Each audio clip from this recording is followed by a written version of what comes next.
Boa noite, irmãos, amigos.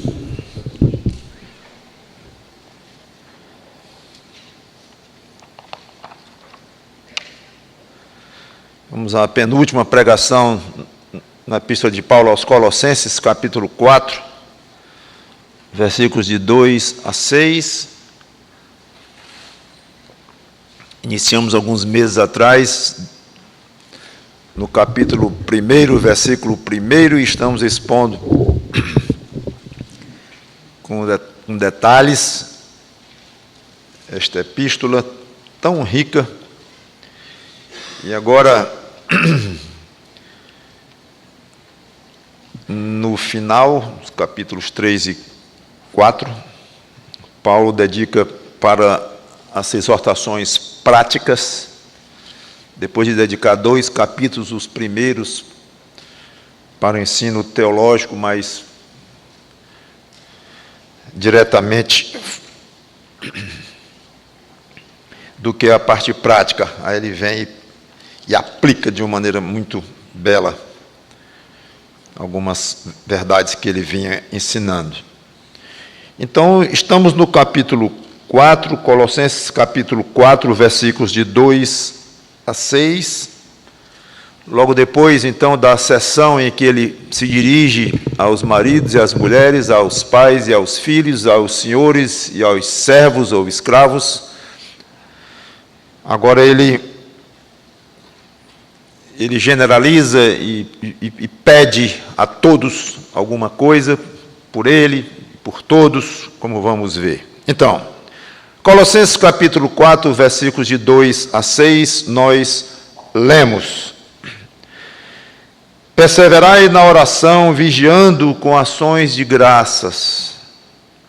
Suplicai ao mesmo tempo também por nós, para que Deus nos abra a porta à palavra, a fim de que falemos do mistério de Cristo, pelo qual também estou em algemas, ou algemado, para que eu o manifeste como devo fazer. Portai-vos com sabedoria para os que são de fora, aproveitai as oportunidades. A vossa palavra seja sempre agradável, temperada com sal, para saberdes como deveis responder a cada um. Vamos orar. Santo Deus, nosso bom Pai, que Teu Espírito Santo nos dirija nesta pregação e que possamos aplicar essas verdades hoje em nossas vidas. Que essa palavra penetre com profundidade, não apenas na nossa mente, não apenas para que fique na memória como alguma coisa interessante, como um bom conselho, simplesmente, mas que vá mais fundo e penetre nossa alma, sabendo que é a palavra de Deus que é dirigida a nós através das Escrituras, e que compete a nós entendermos, aplicarmos esta palavra no dia a dia. Somos privilegiados, porque valorizamos a Tua palavra, tão desprezada nos dias de hoje. Aliás, desde que o pecado entrou no mundo, e o próprio Senhor Jesus Cristo disse que um punhado, apenas poucos é que serão salvos, poucos é que valorizam a Tua revelação. Muitos falam disto, mas no dia a dia mostram que essa valorização não passa de um costume religioso, de uma tradição que recebeu, mas para quem entende o que é realmente a Tua palavra, este leva muito a sério, quem conhece Cristo e procura viver a Tua palavra. É em nome dele, Cristo, que nós te pedimos e agradecemos de antemão. Amém. Então ele entra aqui no assunto da oração, já quase se despedindo dos irmãos, já na fase final da sua carta. Perseverai na oração, vigiando com ações de graça. Só aqui nós temos 3 lições valiosas sobre oração. Podíamos parar aqui, dedicar muito tempo para falar de oração, mas não vamos fazê-lo. Simplesmente quero observar esses 3 pontos aqui. Observe o verbo que ele usou, perseverar, que de fato significa, no original, continuar, insistir. O Senhor Jesus Cristo falou para nós não desistirmos de orar. A Bíblia toda toca neste ponto e insiste nisto. E o crente precisa compreender desde cedo que oração é algo muito sério e que envolve dedicação, envolve vontade, determinação. É uma espécie de uma luta, uma luta com Deus, talvez, mas antes disso uma luta contra as coisas do dia, contra o estado, as circunstâncias das coisas que nos cercam, uma luta contra a nossa própria carne e tentando convencer aqui, entre aspas, a Deus, argumentando com Ele, e Ele permite que nós argumentemos com Ele. Então, perseverar. Seria interessante alguém pensar assim, que coisa, pensando bem, eu tenho que ser muito honesto, esse verbo perseverar nem cola para mim, porque a gente não persevera numa coisa que a gente não faz, a gente só persevera numa coisa que já está fazendo. Então pode parecer até um pouco esquisito dizer, irmão, persevere nas suas orações, entendeu? Persevere, continue, não desista. A propósito, fale aí um pouquinho da sua vida de oração. Então, talvez a primeira coisa é você avaliar se essa exortação de perseverar, esta noção de insistir, tem a ver com você. Ou teria que dar um passo atrás e dizer, irmão, adquira o hábito de orar. Paulo já está assumindo que os irmãos tinham esse hábito. Apenas não parem. Continuem. Então, cada um traga para si o tamanho da aplicação que pode fazer na sua vida isto. Perseverar na oração. Vigiando. Jesus falava muito em vigiar.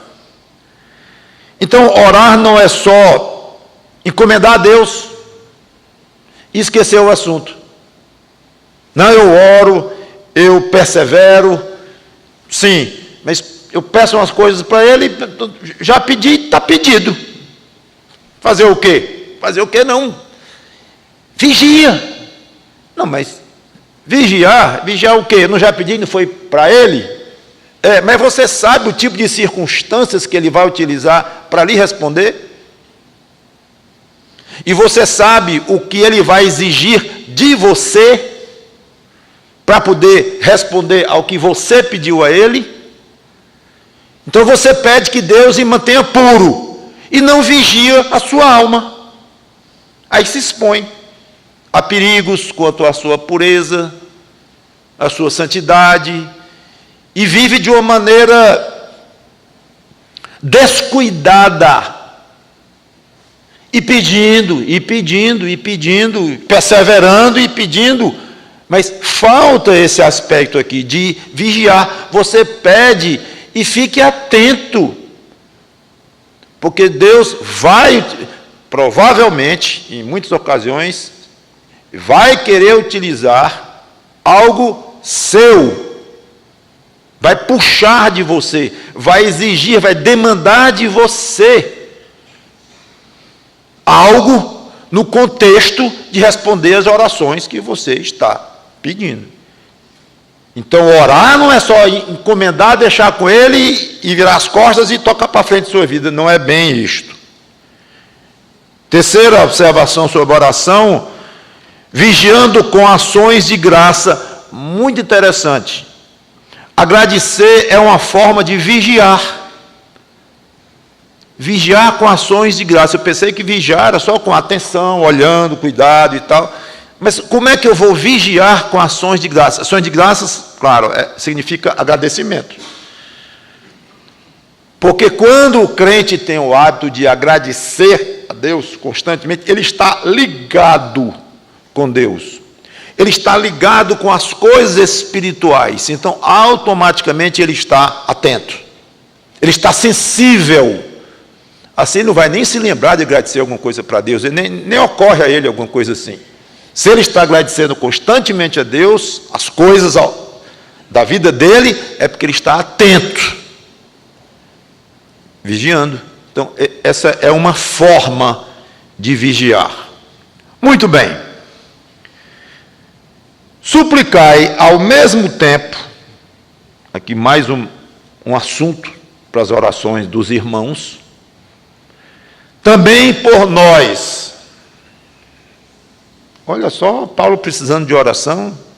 Nós sempre pensamos em Paulo como super-homem, crentezão, acima de qualquer suspeita, um apóstolo gigante na fé. Pois é, tudo bem. Pode até aplicar esses termos para ele, mas se fizer questão de aplicar, faça com cuidado. Porque ele era homem como nós, fraco como nós, frágil como nós, pecador como nós. Mas, pastor, o senhor fica chamando Paulo de pecador, o senhor não o conheceu, ele pode não gostar. Tá? Não, é porque ele mesmo disse. Aliás, mais de uma vez. E ele disse que entre os pecadores ele era o menor, não era? Ah, é? Ah, obrigado. O maior dos pecadores. Lembre disso. Antes de idolatrar Paulo, ou de idolatrar qualquer um que não seja o próprio Senhor Jesus Cristo. Aí não é idolatrar, é adorar com propriedade, porque Ele é Deus. Suplicar ao mesmo tempo por nós. Para quê? Eu comecei semana passada, nas quartas-feiras, nos cursos de oração, estou fazendo um tempo novo ali naquelas quartas-feiras. Eu estou tentando elevar o padrão da igreja em termos de oração. E eu andei percebendo que estávamos muito acostumados na hora dos pedidos de oração a duas coisas. Primeiro, concentrando em coisas daqui. Saúde era a grande campeã dos pedidos, saúde, saúde, saúde, saúde, saúde. E segundo, e coisas daqui, o concurso tal, isso aqui, aquilo outro, aquilo tal, que é correto, como eu já falei, mas não a ponto de ser o assunto dominante de 30, 40 pessoas, como estamos reunidos aqui na quarta-feira. Então, se resumir o que nós estamos pedindo por saúde, fica bom da gripe, fica bom da tosse, fica bom, né? E que a operação tal, a cirurgia tal, que é válido, repito, mas isso aí vai ser o alvo. Vamos ler mais a Bíblia, foi o que eu disse para eles lá. Estudem as orações feitas na Bíblia e quais os motivos das orações registradas na Bíblia. E a segunda coisa que eu estava observando é o nível de detalhe das pessoas que estavam pedindo oração. É isso, é porque eu senti uma dor, aí eu fiz um exame, aí o exame não deu bom, pediu para eu repetir, fiz no outro laboratório, e o tempo rodando aqui, 40 irmãos olhando ali, o tempo passando, e detalhando, e eu pensando, não está correto. Então, estou tentando levantar este aspecto do nosso, enriquecer esse nosso culto de oração, para concentrar, obviamente, sem vedar, ou vetar, melhor dizendo, os pedidos para as coisas daqui, materiais ou de saúde, coisas terrenas, pode pedir, mas de uma maneira rápida, concentrada. E dar prioridade para as coisas espirituais. E mais, falei isso outro dia, foi ótimo acontecer isso agora aqui. Porque alguém dizia, eu queria orar pelo fulano. o que mesmo? Pelo fulano? Pedir o quê? Gente, nas orações da Bíblia, geralmente a gente vê o motivo pelo qual alguém está pedindo oração ou está orando pelo quê? Se acostume com isso. Não é dizer, Senhor, me ajuda, tchau, eu tenho que trabalhar. Senhor, eu quero orar pelo meu pai. Em nome de Jesus, amém.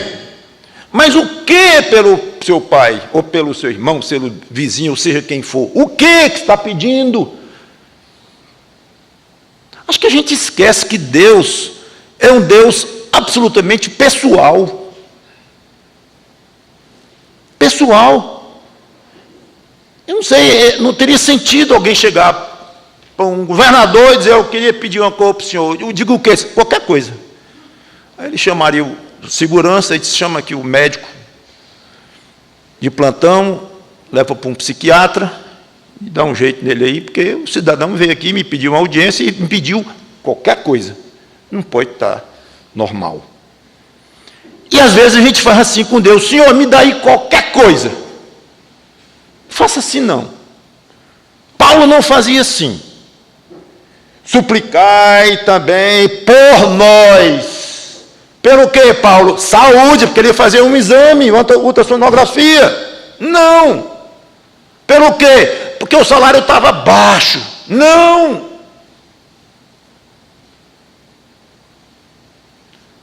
Para que Deus nos abra a porta à palavra. E vocês acham que ele encerrou aqui? A explicação do motivo já é um grande motivo, gente. Ele poderia parar aqui. Também por nós, para que Deus nos abra a porta à palavra. Está explicado, está bom, Paulo, entendi. Não é pelo seu exame de ultrassonografia. Você quer que eu ore para que Deus abra a porta à palavra, para você pregar a palavra. Mas ele não parou. A fim de falarmos do mistério de Cristo. Ele foi mais fundo. Esse estava pensando nas coisas do alto. Não nas questões aqui da terra. Seria interessante você anotar, no último mês, nos últimos 2 meses, as coisas pelas quais você pediu a Deus. Anote, ou sei lá, se você consegue fazer uma lista. Provavelmente, você vai perceber que tem pouquíssimos, se é que tem, pedidos espirituais desse jeito. E de muitos outros tipos que a Bíblia fala. Procure examinar pelo que você tem pedido a Deus. Comercial, financeiro, relacional. Insisto. Essas coisas são importantes, devem e podem ser alvos da nossa oração, sim. Mas também insisto, não há prioridade, não foco, não há ênfase. Pois bem, Paulo aqui pediu por algo muito interessante. Ele pedia também por coisas dele. Vamos ver ainda nessa mesma, na última pregação, nós vamos ver que ele pediu algo circunstancial para ele. Gente, sofrido, como eu falei, também podia pedir por coisas pessoais, mas não era a ênfase dele de jeito nenhum. Então aqui ele pediu algo bem específico para ele, que Deus abrisse uma porta para que ele, Paulo, pudesse falar o mistério de Cristo. 3 observações aqui. Primeira, a necessidade de falar do mistério de Cristo. Eu gosto quando falo em mistério, porque eu gosto muito de revistas, de história, de livro de mistérios. Não esqueça, não tem nada a ver com isso aqui. Mistério, no Novo Testamento, significa uma verdade que antes estava escondida, não claramente observável, e agora foi revelada. Então, o que Paulo queria falar sobre o mistério de Cristo era da novidade de que Cristo é o Salvador. Ou seja, as boas novas do Evangelho. Era isso que Paulo queria pedir aos irmãos, mostrando que ele sentia uma necessidade de falar do mistério de Cristo. Então, o assunto aqui não é falar de Deus de uma maneira vaga, ou meio vaga, mas de Cristo. Cristo deve ser o centro da pregação. Eu tenho exemplos aqui, mas eu estou vendo aqui o relógio, não vai dar, eu não vou ler. Pedro e Paulo agiram assim. Filipe, evangelista e diácono, agiu assim, concentrando a pregação na pessoa do Senhor Jesus Cristo. O próprio Paulo, obviamente, fez assim. Vários exemplos eu tenho aqui.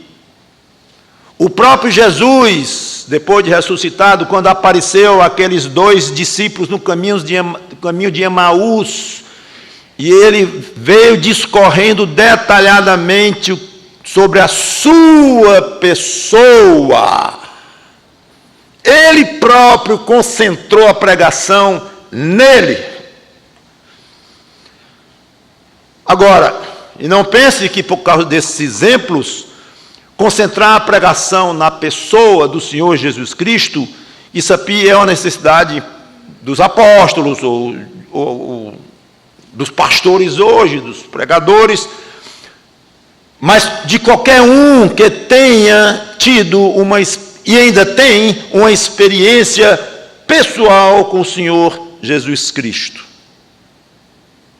Eu quero ler aqui em Marcos capítulo 5, versículo 18. Já cheguei lá, se quiser pode apenas escutar. Marcos 5, 18 a 20, diz: ao entrar Jesus no barco, suplicava-lhe o que for endemoniado que o deixasse estar com ele, que Jesus expulsou um demônio dele. Jesus, porém, não lhe permitiu, mas ordenou-lhe: vai para a tua casa, para os teus, anuncia-lhes tudo o que o Senhor te fez, e como teve compaixão de ti. Então ele foi e começou a proclamar em Decápolis tudo o que Jesus lhe fizera. Pregar o Evangelho é fazer o que Jesus fez com você, crente.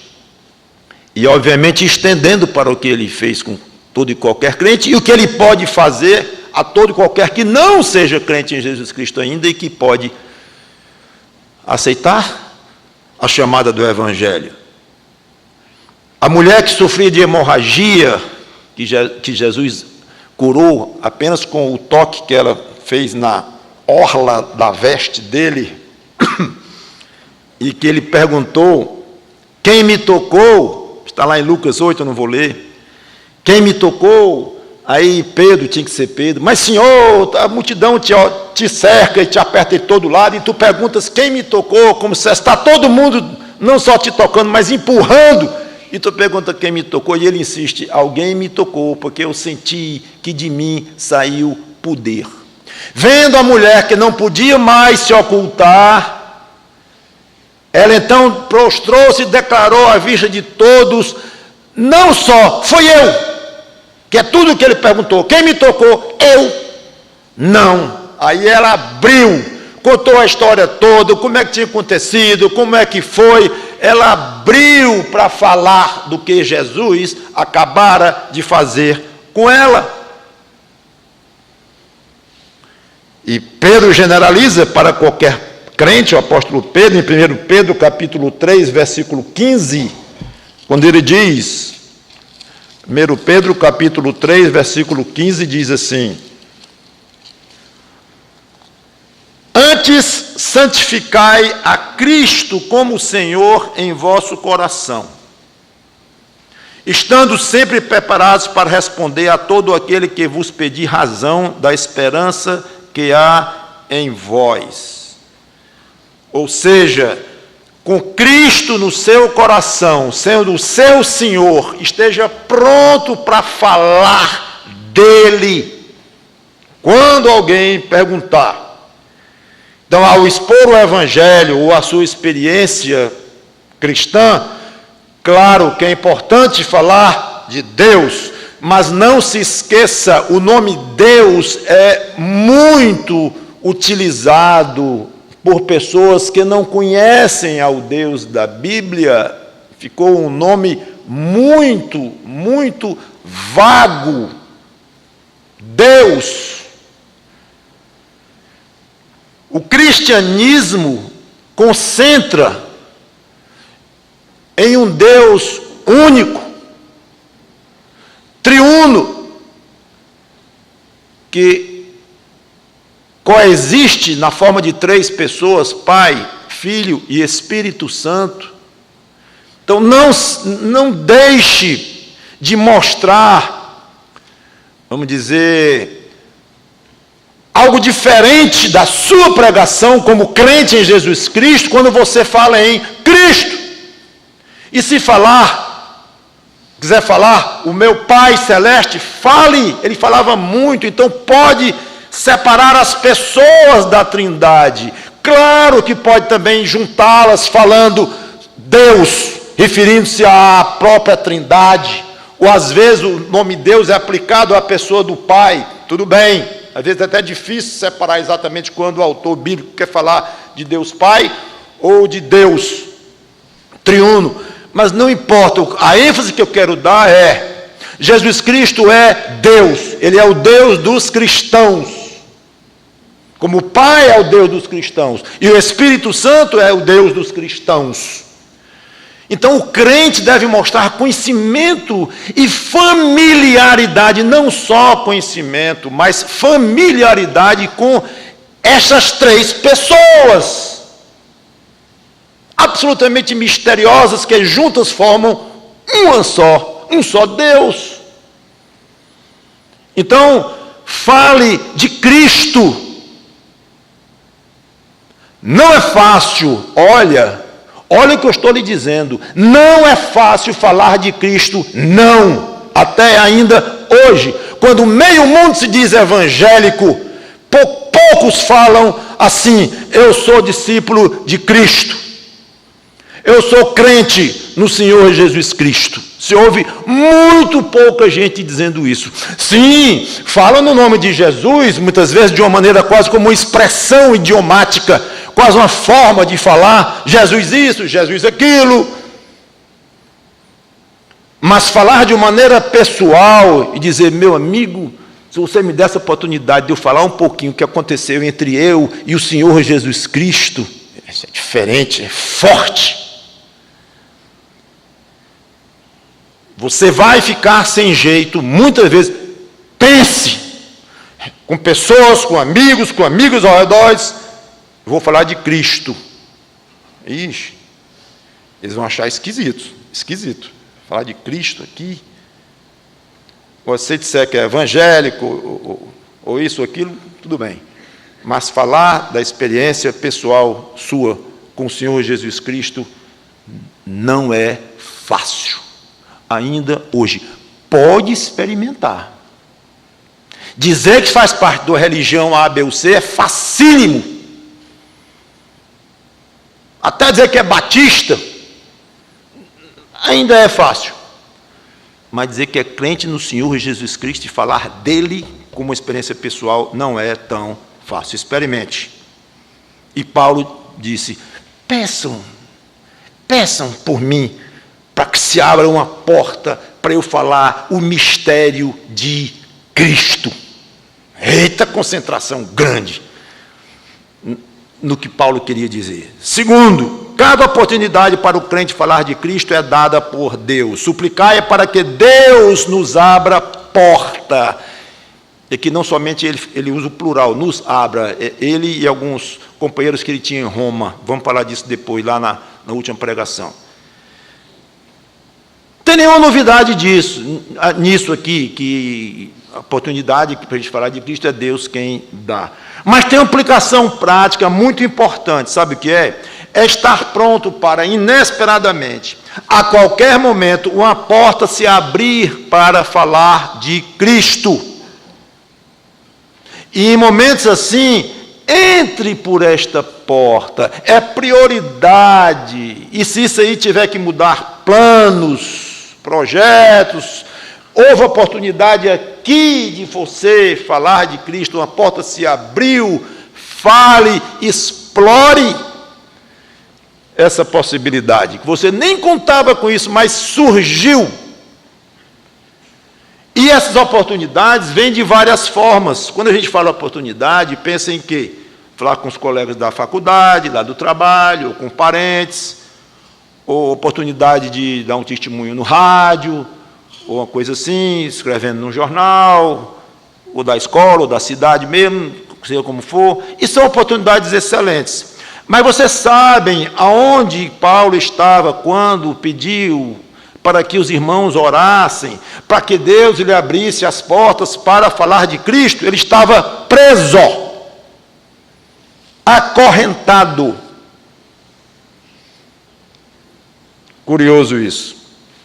Ele diz lá no versículo 3, na segunda parte, falarmos do mistério de Cristo, pelo qual também estou algemado. Ele não estava numa cadeia pública, não, estava numa casa alugada, mas acorrentado. Estava algemado, de alguma forma. Por 2 anos ele enfrentou essa situação esquisita, sofrida, e, obviamente, muito limitada, comparada com as viagens missionárias dele. A gente fica até tonto de tanto ler as viagens dele para ir para lá, foi para cá, e foi, e veio, e foi e voltou de novo. Aí, assim que chegou lá, deu o relatório e voltou de novo, e rodou para lá, e rodou para cá. Mas esse viajou muito. Aí, uma casinha, amarrado. É uma limitação muito grande. Eu fico imaginando se ele não ficou com uma claustrofobia ministerial das brabas. E aí, pronto, acabaram-se minhas chances de falar o Evangelho. Ah, como era bom quando eu viajava, como era bom solto, andando aí a pé, de cavalo, de jumento, de carruagem, andando nos mares de barco. Era bom. E agora Deus me tirou toda a oportunidade de falar o Evangelho. Coitadinho de mim. Eu devo ter sido, sei lá, reprovado em alguma coisa. O que eu fiz? Peçam a Deus para que Ele abra uma porta para eu falar do mistério de Cristo. Paulo abriu uma porta, tu numa casa, acorrentado, está ficando doido? Talvez. Do tipo da loucura que Deus gosta. Disposição, não se deixar desanimar e confiando na diversidade de Deus, na criatividade de Deus, no poder de Deus. Muito interessante. Nesse contexto aqui, deverão surgir oportunidades para eu falar de Cristo. Peçam a Deus para Ele abrir portas. Bonito demais. Lá em Atos 28, falando exatamente deste período, nós lemos aqui o que aconteceu, Atos 28, 30 a 31. Por 2 anos permaneceu Paulo na sua própria casa, que alugara, onde recebia todos que o procuravam. Paulo estava em Roma, preso numa casa alugada, acorrentado, pelo menos durante um tempo, incluindo o tempo que ele escreveu Colossenses. Permaneceu, então, na sua casa, pregando o reino de Deus e com toda... Aí diz que alugara, onde recebia todos os que o procuravam. Então as pessoas iam lá. Se Paulo não ia até as pessoas pregar o Evangelho, Deus fez com que as pessoas fossem lá. Vá lá visitar o meu servo. Aí quando chegava lá, aí encontrava Paulo triste, desanimado, chorando, sem ter o que dizer, se lamuriando. Não, Quer dizer, podia até ter momentos assim também. Mas o que caracterizava era pregando o reino de Deus e com toda a intrepidez, sem impedimento algum, ensinava as coisas referentes a Deus, referentes ao Senhor Jesus Cristo. Exatamente aquilo que eu vinha comentando, focalizando na pessoa do Senhor Jesus Cristo. Então, quem ia lá, via de regra, encontrava um Paulo intrépido, com gosto, com vontade, com coragem, sem impedimento algum. Provavelmente o Espírito Santo mandou Lucas escrever aquilo aqui em Atos para dizer assim, mas ele não estava amarrado. Pois é, para ver o contraste. Ele estava com as mãos amarradas, talvez os pés amarrados, mas o espírito dele estava solto, sem impedimento algum, e a vontade dele estava solta, não tinha quem segurasse Paulo. Acorrentado dentro de uma casa. Não tinha quem segurasse Paulo, sem impedimento algum, livremente, só faltava ter essa palavra lá, contraste. E este é o crente no Senhor Jesus Cristo, que mesmo estando amarrado por circunstâncias que o impedem, de uma forma ou de outra, de sair como gostaria, talvez, de se expandir em termos de ministério e tudo, mas se encontra numa situação muito limitada. Não impede que fique ligado nas portas que Deus pode abrir naquela circunstância e vibrantemente falar do Senhor Jesus Cristo. Beleza isso. Agora, Paulo vai um pouquinho além no versículo 4. Talvez, respondendo como você poderia perguntar, talvez ele tenha se perguntado algo como, tudo bem, eu estou aqui, aí abre uma porta para falar de Cristo, do Evangelho, sua experiência com Cristo. Então eu vou falar, ótimo. Como? Muito ou pouco? Eu devo ser firme, até meio duro, ou leve, light, maneiro? Eu vou direto ao ponto, ou eu dou uma floreada, chegando pelas beiras, como se diz? Não sei se Paulo estava com essa dificuldade, ou pelo menos pensando nisso, provavelmente, porque no versículo 4, voltando então ao nosso Colossenses capítulo 4, ele pede aqui para que eu o manifeste, Cristo, como devo fazer. Então, que ele sabia que devia falar de Cristo, sabia, versículo 4, para que eu o manifeste como devo fazer.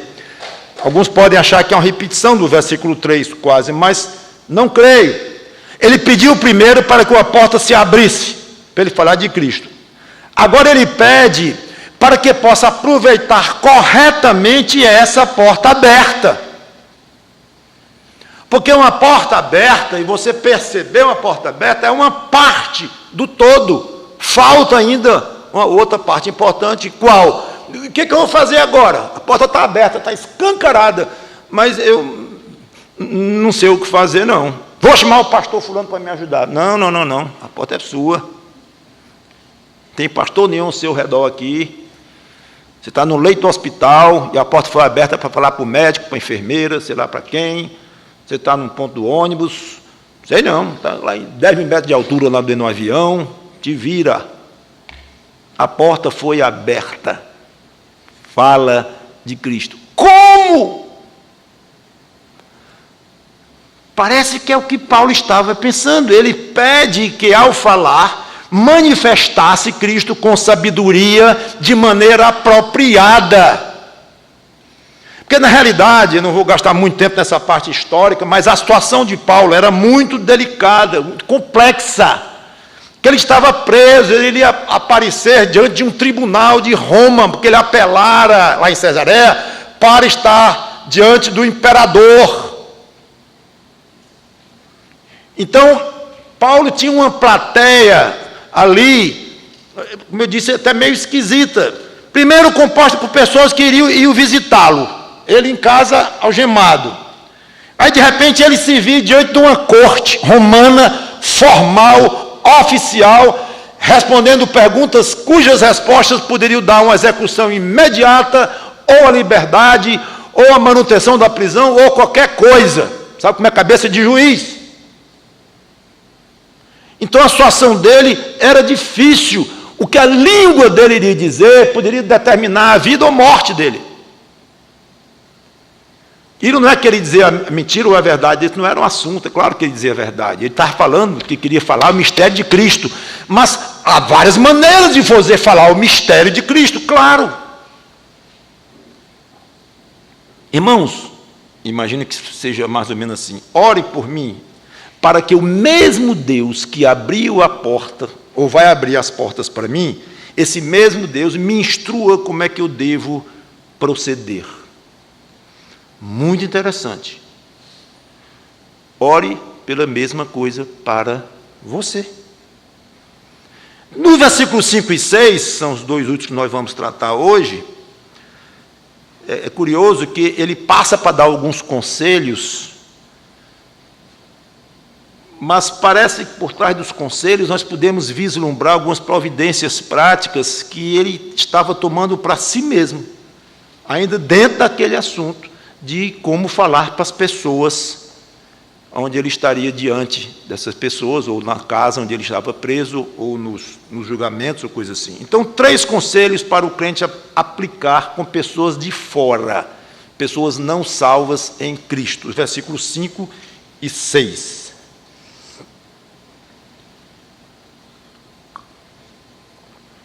Portai-vos com sabedoria para com os que são de fora.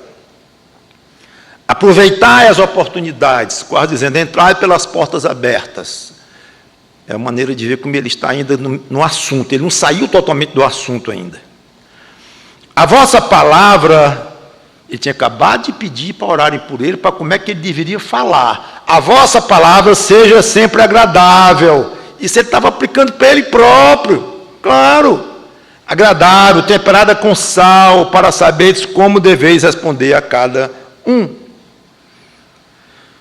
Primeiro conselho, portar-se com sabedoria para com os que são de fora. Agora, como se portar com sabedoria ou como adquirir sabedoria? Não vai ser no final da pregação, com alguns minutinhos pela frente ainda, que eu vou desenvolver o assunto de adquirir sabedoria de Deus. Mas é o grande segredo da vida cristã. Pedir sabedoria a Deus, para agir, reagir da maneira que agrada a Deus, olhando as coisas pelo ângulo de Deus, se impregnando da palavra dele. Então, vou tocar para frente e vou deixar aqui com vocês essa primeira parte, portar-se com sabedoria. Aqui é um mundo para se falar aqui. Não é com inteligência, não é com cultura, nem mesmo cultura bíblica. Tudo bem que a cultura bíblica contribua no contexto de sabedoria. A pessoa aplica sabedoria usando os padrões de Deus e tal. E para conhecer os padrões de Deus tem que ter cultura bíblica, tudo bem. Mas não confunda ter sabedoria com ter conhecimento acadêmico da palavra de Deus. Você pode saber grego, hebraico, aramaico, indo e voltando, conhecer as versões da Bíblia, todas elas, e dar aula de história bíblica, de línguas originais, de tudo, e ter memória fotográfica. pode ter uma inteligência enorme para essas coisas. Não, isto não é igual a sabedoria. Sabedoria pode estar ao alcance de um crente que nem sabe ler, que anda com o pé no chão, numa roça, e pode ter muita sabedoria de Deus. Pense nisso aí, depois a gente conversa sobre o assunto de sabedoria, mas Paulo colocou aqui, vocês se comportem com sabedoria com os que são de fora, sabedoria de Deus. Tudo bem que vocês leiam livros sobre evangelismo, sobre como falar em público, ou como ser extrovertido e tal, tudo bem, podem treinar à vontade. Nada disso substitui a sabedoria de Deus. Essa dá trabalho. Quando eu digo trabalho, talvez seja melhor tirar a palavra trabalho e dizer assim, dedicação, tempo, vontade, esforço. Tudo isso eu estou resumindo com a palavra trabalho. Talvez melhor fosse mesmo esforço, muito esforço. Tem crente que tem alergia à palavra esforço, porque já está mexendo com a salvação, que é pela fé, não é por obras e tal, não tem nada a ver uma coisa com a outra aqui. Mas a Bíblia só fala muito em esforço do crente. Esforço. Você imaginar de palavras, de sinônimo, de contextos diferentes, está lá a ideia de se esforçar, correr no estádio, lutar, e tem a ideia de soldado, a ideia de atleta, de todo jeito. Mas a ideia está lá de lutar, se esforçar, querer, usando a inteligência que Deus deu, usando o tempo, usando a energia, usando a disposição, usando as oportunidades, tudo. Tudo isso conta para Deus se dispondo a abrir devagarinho um pouquinho da sabedoria dele dentro da sua alma. Pouquinho, devagarinho, devagarinho. Não, mas eu quero logo. Tem algum site que eu entre lá e já descarrego, já baixo um pedaço da sabedoria de Deus? Alguma coisa, um site para eu enxergar, para eu ver, algum tipo de... Eu quero um atalho. O próprio iPhone deve dizer assim, novo iPhone, traz a sabedoria de Deus, para você comprar mais rápido. É sofrido adquirir sabedoria de Deus. Alguns encontram essa sabedoria, além do esforço pessoal, da dedicação, com muito sofrimento físico, às vezes psicológico, sofrimento de várias ordens, dureza, problemas grandes. E Deus então vai destilando ali, colocando gota a gota a sabedoria dele. Se você não tem sabedoria de Deus, ou tem numa escala muito modesta, você está desperdiçando, irmão ou irmã em Cristo, o seu tempo de vida aqui. Está tendo muito pouco sentido sua vida aqui, se você não coloca esse assunto sabedoria de Deus na sua vida. Segundo, aproveitar as oportunidades. Já falamos que é importante estar atento para perceber quando surge uma oportunidade. Mas o que adianta perceber sem agir? Quando surgir uma chance, não vacile, entre. Uma vez eu fui pregar lá em Casa Nova, na igreja do meu amigo Timóteo Rainer. Ele tinha um aviãozinho na época, e uma ilha da missão, Mid-Missions, onde havia retiros e tal. Então ele cometeu, sei lá, sem imprudência, de levar o pregador aquele que vos fala, para a ilha de avião.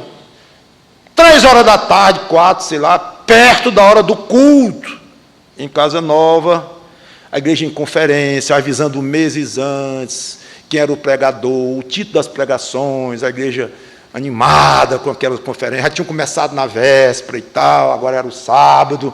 Vamos na ilha? Vamos! Aí fomos para a ilha lá, de aviãozinho, pousamos, tudo muito bem. Na hora de ligar o motor, de voltar para a Casa Nova, tucu, tucu, tucu, tucu. Timóteo, tu não vai dizer que esse motor não vai pegar, não, né? Vai pegar, nem que ele não queira. Foi, e o motor não pegou. Então, estávamos presos na ilha, conferência lá em Casa Nova, e agora? Aí ele arranjou um barco, alguém num barco, para me levar para Casa Nova. Entrou, não tinha celular não, entrou com rádio, em contato com a Vicky, esposa dele, para ir lá para o porto, lá para a beira do lago, para me esperar lá com uma gravata e uma camisa, para eu poder ir lá direto para o culto, porque eu ia chegar atrasado, não daria mais tempo.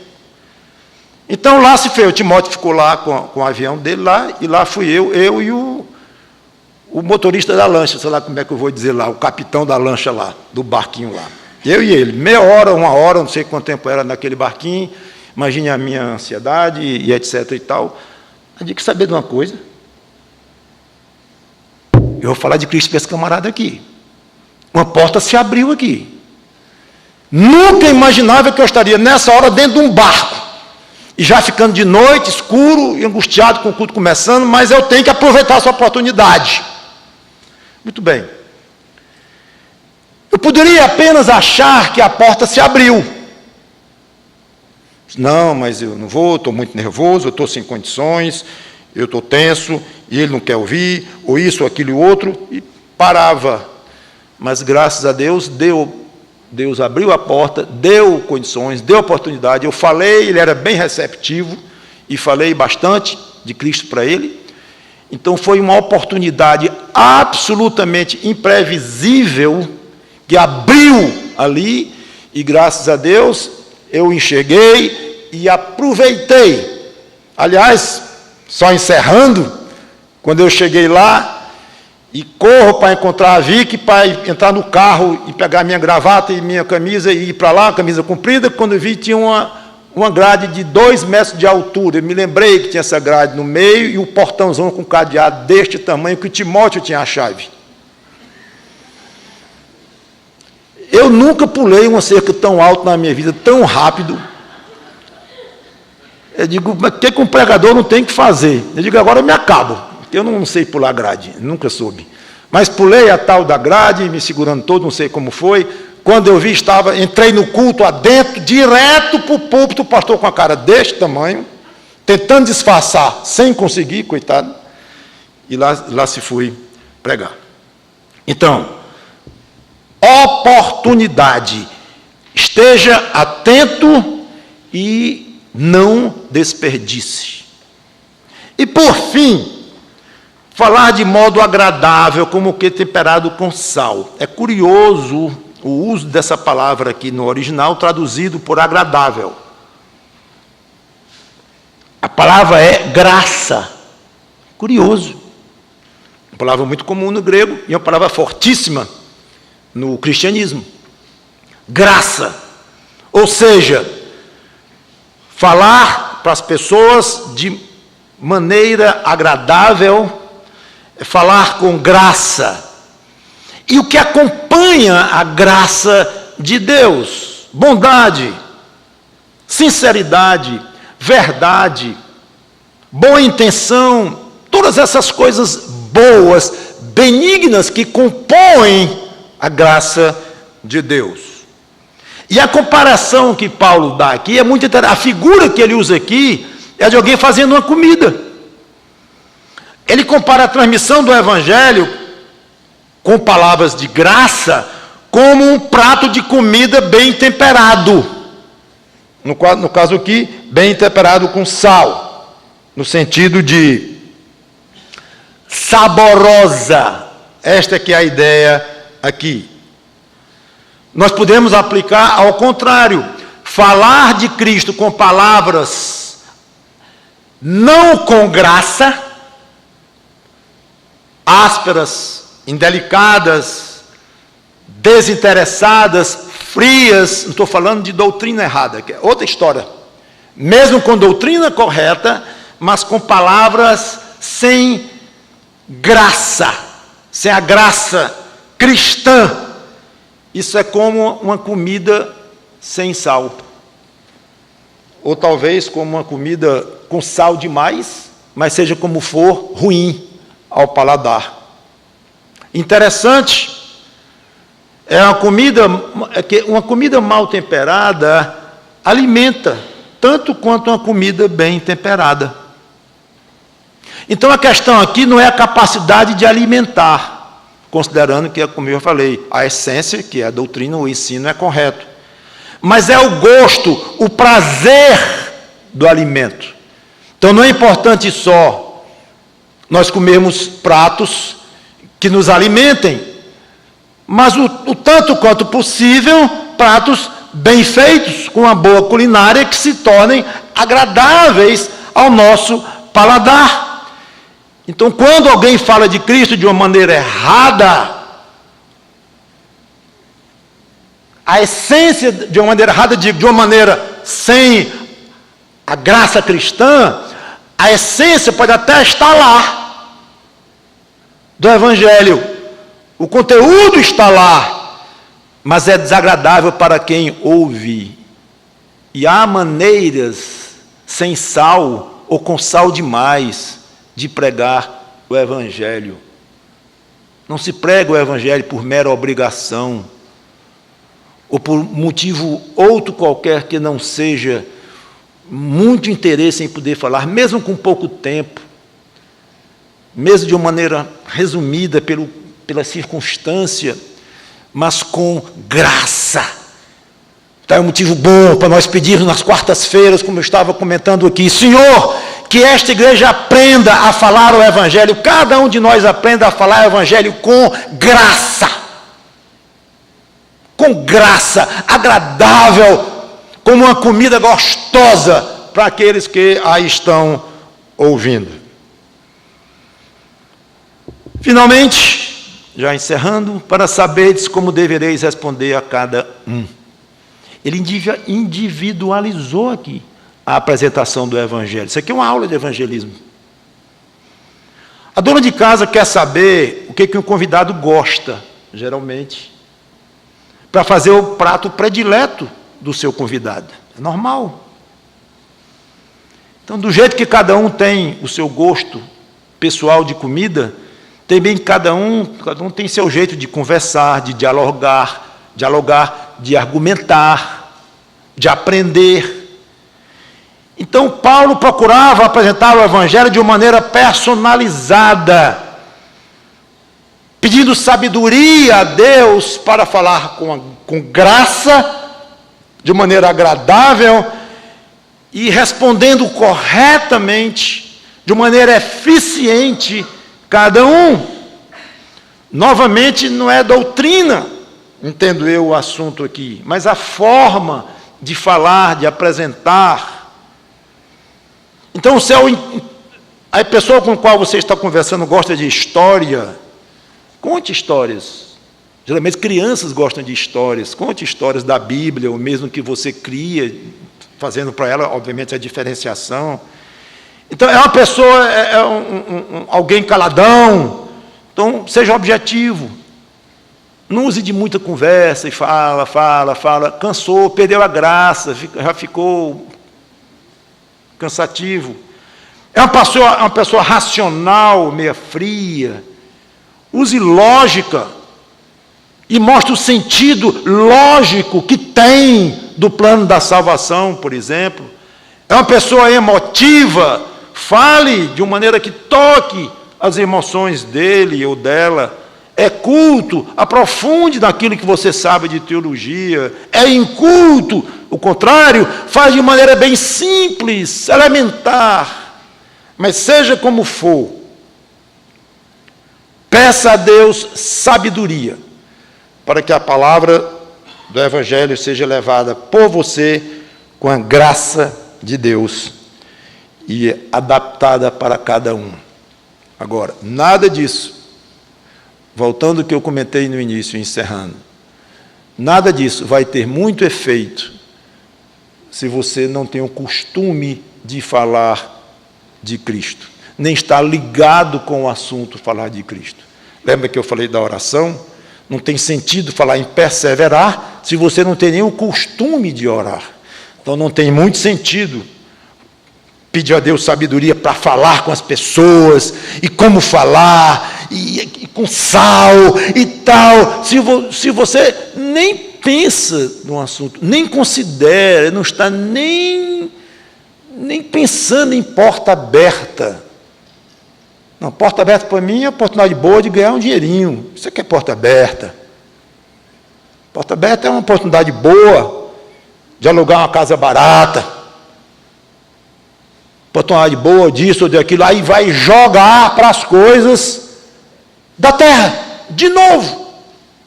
Tudo bem que você queira boas circunstâncias na terra, mas primeiro as coisas do alto. Então, pense em porta aberta. Faça uma lista dos seus amigos, seus conhecidos, ou parentes que não têm Cristo. Faça uma lista, escreva e veja quais são essas pessoas que você poderá, para quem poderá tentar, pelo menos, levar o Evangelho.